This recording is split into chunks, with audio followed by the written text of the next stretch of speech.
നിങ്ങൾ നടന്നോ? നിന്നെ ഒന്ന് കാണാൻ കൂടെ കിട്ടുന്നില്ലല്ലോ എന്റെ കുട്ടി. എത്ര വട്ടം നിന്റെ അച്ഛൻ്റെ അടുത്ത് പറഞ്ഞു വിട്ടു നിന്നെയും കൂട്ടിയൊന്ന് വരാൻ? അച്ഛനൊന്നും പറഞ്ഞില്ല. എന്തു കോലായത്? എങ്ങനെ കഴിയേണ്ട കുട്ടിയാ നീ? രാജകുമാരിയെ പോലെ ജീവിക്കണ്ട കുട്ടിയെ കൊണ്ടുപോയി ചേരിയിലിട്ടിരിക്കുന്നു. ഇനി അധിക കാലമൊന്നും എന്റെ കുട്ടിക്ക് അവിടെ കഴിയേണ്ടി വരില്ല. സത്യം? ആ ദിവസത്തിന് എല്ലാരും കാത്തിരിക്കുക നിന്നെ പുരയിലേക്ക് കൂട്ടാൻ.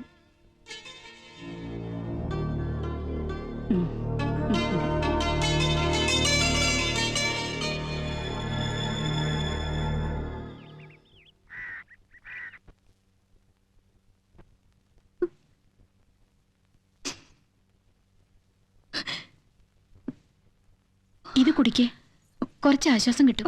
വേണ്ട, ഛർദ്ദിക്കും എന്ന് കരുതി ഒന്നും കഴിക്കാതിരുന്നാലോ? അത് കുടിക്കേ.